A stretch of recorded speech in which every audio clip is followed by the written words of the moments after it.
So archaeologists, when we look at buildings as place, right, that's what we do. We look at structures, we look at the physical remains. We think of buildings as both facilitator and product of social lives, right? So buildings are designed with a particular function, right? You walked into this room. This room was designed, right, for a particular reason. And when you walked in, you knew exactly what to do. An archaeologist will look at this room and sort of know, well, there's screens. You might watch something. There's gonna be a platform. Probably somebody up here performing or talking. This might be, an archaeologist may not know, is this a church or is this a performance center? Is it a lecture hall? Is it school? But we'll get an idea based on how, right, how the building is actually laid out. And we can think of this as placemaking, which, we can get into. I'll get into later. But there's this, I want to make the sort of takeaway here is design and function are linked, right? And archaeologists will look at the design of a building and we'll sort of try to extrapolate and understand function out of it. So with that in mind, let's look at the actual archaeology of gates. So in the early Bronze Age, this is the beginning of urbanism, right, in Syria-Palestine. This is a picture of Tel Yarmouth in what is now Israel. And it's one of the earliest cities. It's EB2, EB3. And when you get cities, you get walls, and when you get walls, you get gates, right? If you're going to protect the city with a wall, you need a place to go in and out. So gates are go back really far in the archaeological record. As far back as you have cities, you have gates. In the Middle Bronze Age, which comes after the Early Bronze Age, the fortifications go on a huge scale. A lot of tells, if you've been to Israel, you heard about tells, they sort of artificial mounds. A lot of them get their artificial size and shape from the Middle Bronze Age. These are massive fortifications, huge earthworks with piled up earth with brick, glacis, and then you get these gates. So on the photo, you have the sort of arched one. There's at Ashkelon. There's examples at Tel Dan. The other photo is at Tel Gezer. And you can see from the schematics that not all these gates, they're not all the same, but you get the idea. They're kind of small, narrow. You're investing all of this money into a fortification system. You don't want, this big, wide open gate where people can just come in and ignore the huge fortifications. And this is what we call monumental architecture, right? So monumental architecture, you can think of it in a number of different ways, but it's bigger than it needs to be. And this is organized by somebody. These structures are not things that you and your buddy just go do on the weekend. You've worked in the field and now you're gonna start building a wall, building a gate. Somebody has to organize this. This takes engineering, this takes architects, this takes planning. There are a lot of different supply chains that have to go into this, right? You have to have stone cutters to cut stone for the foundations. You have mud brick going on top of this, and it's not just mud shaped in a rectangle. You have to have agricultural byproduct as binder. So there's a lot of stuff that goes into these, and this takes a lot of organization. So somebody has to do this organizing, right? Well, in the late Bronze Age, there's no fortifications. Egypt controls the land. And not entirely clear if this is Egyptian policy or not, but it seems as though the Egyptians don't want anybody building fortifications. They don't want anybody trying to rebel. They want to control the area, and so they don't let anybody build fortifications. The Iron Age follows the Late Bronze Age. Late Bronze Age ends in a collapse. All the Eastern Mediterranean basically has a socio-political collapse. And the Iron One is associated with the settlement of Israel, right? This might think of this as the period of the judges. Every man does what was right in his own eyes, right? There's nobody organizing all of this activity, and you don't really see fortifications in the Iron One. There are tons and tons of these small agricultural villages in the highlands, and if there's fortification, it's just a bunch of houses, right? So I might build my house on a hill, and maybe you build your house next to mine, and then you build your house on the other side, somebody else builds on the other side, and so the back walls of our houses sort of form a ring, and that's as fortified as a lot of these settlements get. And if there's a gate, it's just the gap between houses where you can come in and out of the city. Really town, not really any cities even. Well, this all changes in the Iron too. This you might associate with the period of the monarchy, 10th century through 6th-ish century. And these are the gates that I really want to spend a lot of time talking about. So in the Iron II, there is this process called site nucleation and the development of settlement hierarchy, right? So this is, again, more mumbo jumbo. Site nucleation is just this idea that the Iron I, there's a bunch of these small little settlements. They nucleate in the Iron II, and you get bigger sites. A lot of these small sites are abandoned, and people seem to be moving together and to create bigger cities. And then you get a settlement hierarchy where there's a handful of big cities, then a couple smaller cities, and smaller, and you get this sort of pyramid shape, right? Well, again, somebody is organizing this. This is not, it doesn't seem to be a spontaneous, everybody, in the 10th century suddenly says, oh, hey, let's all live together now. What we were doing for the past 200 years didn't work, so we're going to do something different. This seems to be somebody is organizing this, and we would probably associate this with David and Solomon, with the kings, right? Making sense? Okay. I like a little interaction. All right. Okay. So along with the settlement hierarchy is monumental architecture. This is, in the Middle Bronze Age, you had these monumental fortifications. Monumental architecture comes back in the Iron II. Here you have, these are actually 8th century, but in the Iron II, there are public buildings. Particularly in the 10th century, they have these buildings called palaces, but they're really just oversized structures. They seem to be on a mimicking Syrian palaces of the same type. And then in the 8th century, they get converted, or you start to see these tripartite pillar buildings, right? Like, again, some more mumbo jumbo. It's really just this long rectangular structure with pillars down the middle, separating the building into 3 separate areas. So this has led people to think, right, we have this connection between design and function. So how are they being used, right? What's the function of these buildings? There's been a lot of suggestions. It's been suggested that these are stables. There's a lot of debate over the stables of Solomon. No, they're not actually the stables of Solomon, they're the stables of Ahab. There's a lot of, in the academic literature, going back and forth about this. They don't really seem to be stables. There's not a lot of good evidence to suggest that they're stables. So there's been other suggestions. It's been suggested that they are barracks for soldiers. It's been suggested that they are trade centers or markets. You can kind of imagine merchants setting up their little trade stalls. And on the sides, you can walk down the middle and see all the different wares. It's been suggested that they're storehouses, right? You don't have coinage in the Iron II, so you got to pay your taxes somehow. You pay them in commodities. So you got to store all these commodities somewhere, right? So it's been suggested that these are storehouses. But again, there's not a ton of evidence for a lot of this. The actual evidence, which you see, these are at Beersheba. At these particular structures, they found 136 ceramic vessels, 35 bowls, 5 deep bowls, 1 crater, which is a huge, big mixing bowl, 21 cooking pots, 36 storage jars, 2 flasks, 1 stand, 4 lamps, 30 juglets, 1 strainer, and a partridge in a pear tree, right? So what does that mean, right?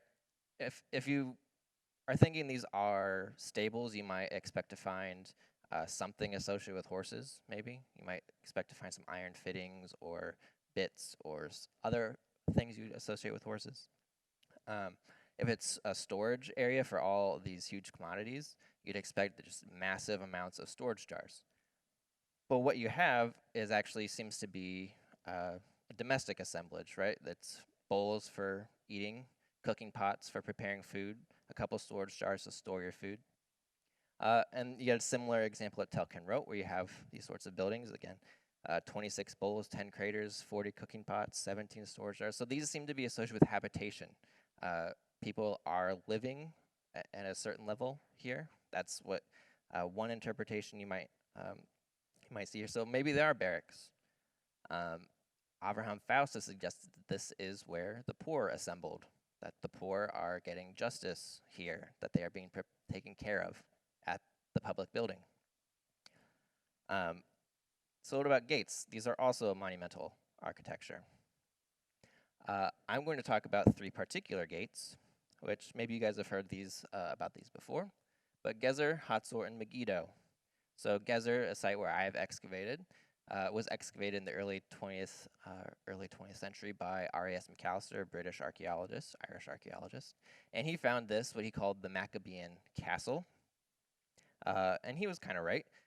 This had a period of use in the Hellenistic period, so he was a little bit right. It was a Maccabean castle in a sense. Megiddo was excavated later in the 20th century by an American team from the University of Chicago. And Schumacher found this structure. You can see sort of at the top of this what came to be called a 6-chambered gate. Well, Yigael Yadin, an Israeli archaeologist, excavated at Hatzor. And he found, you can see there, some of those pillared buildings and a gate.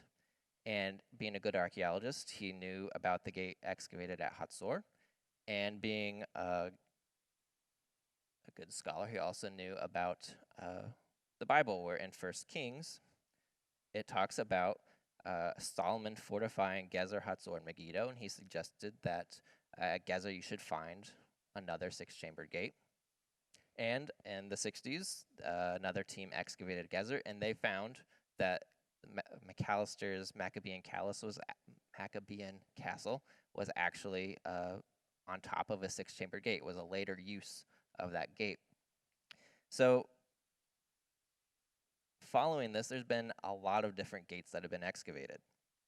And again, you think of this as placemaking, right? So these are made by the king.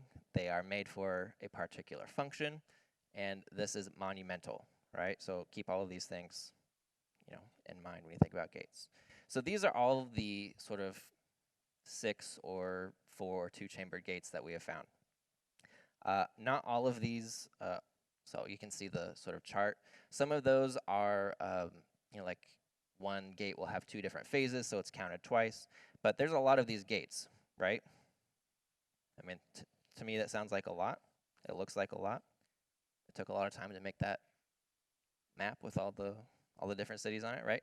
So there's a lot of different gates here, and they all seem to conform to a very similar design. Okay, so again, here are the 3 that we just talked about. And you also notice that a lot of these correlate with the Iron Age, the Iron II polities that you see. So there's Israel and Judah and Ammon and Moab and Edom and the Philistines. They're all sort of, all of these kings, all these small kingdoms are building similar gates in similar ways. So what is the function? If they have a very similar design, this design has come to be called pier and chamber, right? Because you have all these different chambers that are separated by piers, these sort of stone projections. So what are they used for? What's the, if we have this design, what's the function? Well, maybe they had multiple doors. If you have the enemy coming up, they knock down one door only to find another door. It's like those Russian nesting dolls, right? You just one after another after another. It's a great idea. There's no evidence for it. At Gezer, there are door sockets. There's even rust stains where the iron fittings on the doors were. There's only one set of doors. Well, if that doesn't work, maybe they had temporary walls that, when in times of trouble, they would sort of build these temporary walls between the piers to sort of separate them out. Again, it's a great idea. There's just really not a lot of evidence for it. A lot of these gates are found in their last phase of use, so theoretically we should find this if this is actually happening. Maybe these are guard rooms, that there would be watchmen stationed here. I mean, that's possible, but again, there's not a ton of evidence to indicate yes or no. Maybe it's been suggested these are chariot stalls that we know about the chariots of Israel and Judah, and so you would bring your chariot up in, and you would sort of back into one of these, or pull into one of these sort of chambers, and then you could get your horses unhooked and stuff.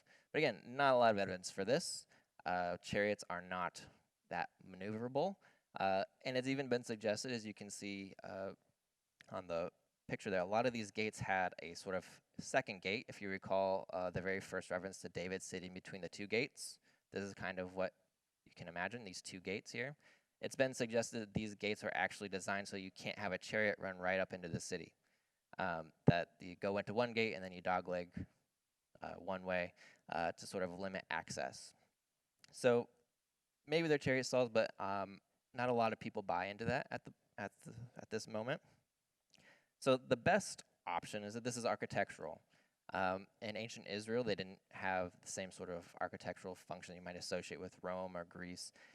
They had what you can call a wood beam architecture. If you can think back to the Bible, all the references to the cedars of Lebanon, you need large wood beams to span the distance of a structure, and then you can build on top of that and you have a second floor. So it's been suggested, and I think it's quite right, that these were designed, that these piers are supporting a second floor, that they need to have the piers so that they can have wood beam architecture. So that's fine, but why do they need such a large space? Okay.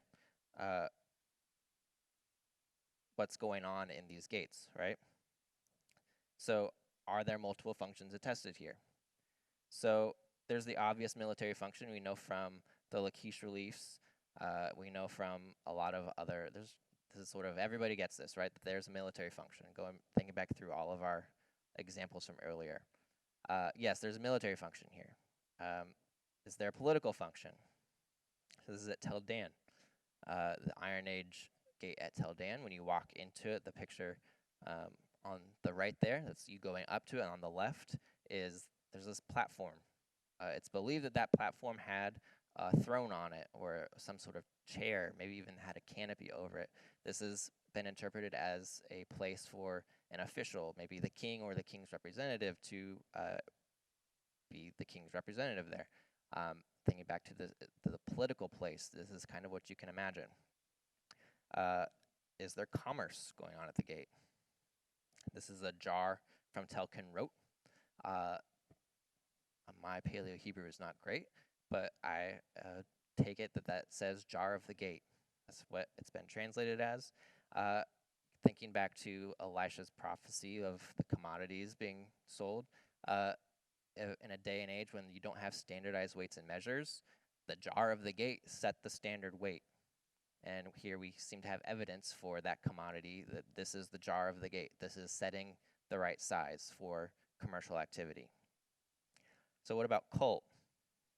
Again, at Tel Dan on the left there's a series of standing stones. Khirbet Kiafa on the right, there's a standing stone in the gate. All of this is happening in the gate. So think back to Josiah wanting to reform worship in Judah. There are these cultic standing stones. So what about the gathering of the poor? What about administering justice, which is necessarily a public affair? What about where all the people gather, right? So if this is a military structure, it does have this military function. You don't want a bunch of people. You don't want a bunch of widows and orphans and foreigners gathering at your most vulnerable place. So where is all this happening? It's not happening at this gate structure.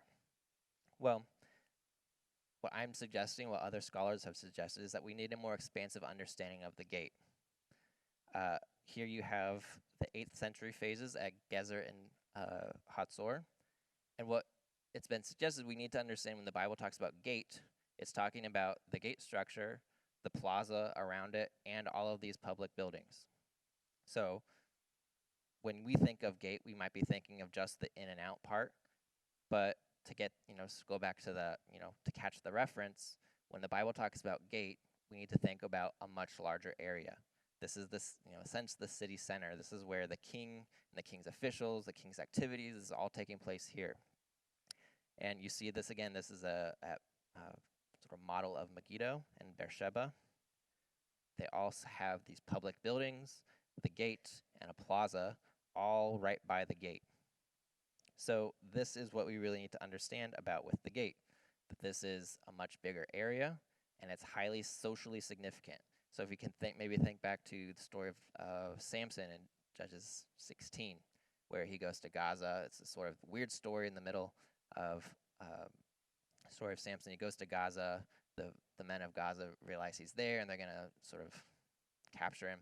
And what he does is he takes the city gate from Gaza and takes it back to Israel. So that's like, it's a weird story, right? Why is he doing this? Well, the gate is a highly significant thing.